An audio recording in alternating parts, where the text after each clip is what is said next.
Hey everyone, आज मैं लाई हूँ एक शॉर्ट फिल्म की हिंदी समरी जिसका नाम है पीसीज ऑफ मी। वीडियो को एंड तक जरूर देखिएगा। स्टार्टिंग के सीन में किचन दिखाया जाता है जहाँ कोई बंदा स्ट्रॉबेरी, बनाना एक्सेट्रा फ्रूट्स को मिक्सर में डालकर शेक बना रहा होता है। फिर वो बंदा एक कंटेनर से ढक्कन हटाता है तो वहाँ 2 आंखें पड़ी होती हैं, खूनम खून। इन आई बॉल्स को वो बंदा शेक में डाल देता है और आखिरकार दूध डालकर मिक्सर चालू कर देता है। अब हमें पता चलता है कि ये एक्चुअली एक लड़की है। सीन चेंज होता है और हमें कुछ लड़कियां दिखाई जाती हैं जो कुछ डायलॉग बोल रही होती हैं। उसने मेरी बेटी का कत्ल किया, वो एक छोटी सी बच्ची थी, उसने कुछ गलत नहीं किया था, तुम किसी को बेवजह नहीं मार सकते, उस कुत्ते को इसकी कीमत चुकानी होगी। डायलॉग कुछ इस प्रकार था और फिर हमें पता चलता है कि यहाँ एक ऑडिशन चल रहा होता है और ये लड़की होती है main character नटालिए।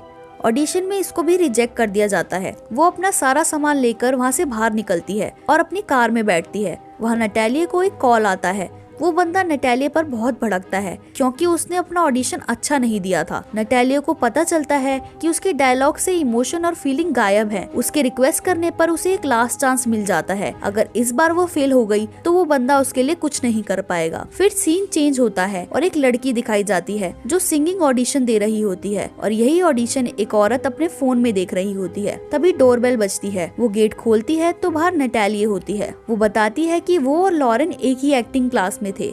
Actually miss Evans की बेटी का नाम था लॉरेन जो अब नहीं रही और इसीलिए नटालिए वहाँ अपना दुख बांटने आई है। नटालिए घर के अंदर जाती है। हमें पता चलता है कि मिस इवांस एक हीरोइन थी जिन्होंने कई मूवीज में काम किया था। अब मिस इवांस नटालिए को घूरने लगती हैं और कहती हैं कि तुम्हारी आंखें बिल्कुल लॉरेन जैसी लग रही हैं, जिसे सुनकर नटालिए एक अजीब सा साइको लुक देती है। अब इवांस नटालिए के लिए चाय लेने जाती है। नटालिए अपने बैग से फटाफट कुछ सामान निकालने लगती है।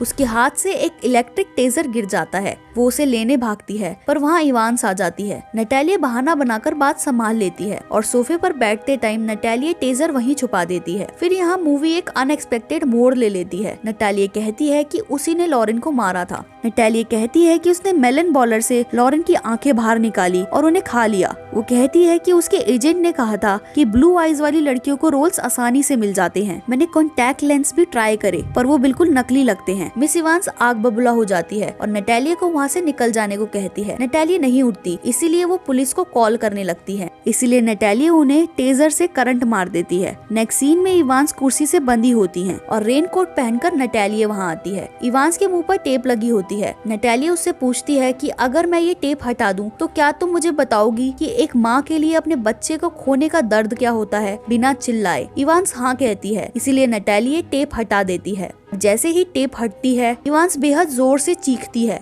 इसलिए नटालिए उसे करंट मार देती है। नटालिए के पास एक आरी होती है। वो आरी इवांस पर चला देती है। खून की छींटे हवा में उड़ने लगती हैं। अगला सीन बहुत डिस्टर्बिंग होता है। नटालिए चाकू से इवांस का सर काट देती है और अगली बार में इवांस का ब्रेन खाने लगती है। जल्दी उसे ऐसी फीलिंग आने लगती है जैसे लॉरेन उसी की बेटी थी जो अब नहीं रही। असली में ऐसा कुछ होता नहीं है पर मूवी में कुछ भी पॉसिबल हो सकता है। अगले सीन में फिर से ये सेम डायलॉग बोलकर ऑडिशन देती है पर इस बार सभी जजेस को बहुत पसंद आता है क्योंकि ऑब्वियसली उसे ये फीलिंग शो करनी थी कि उसकी बेटी को किसी ने मार दिया है और ऐसी फीलिंग वो लाती है इवांस का दिमाग खाकर। सो दोस्तों, मैंने कुछ नया ट्राई करा है। अगर आपको ये पसंद आया है तो एक लाइक तो जरूर बनता है।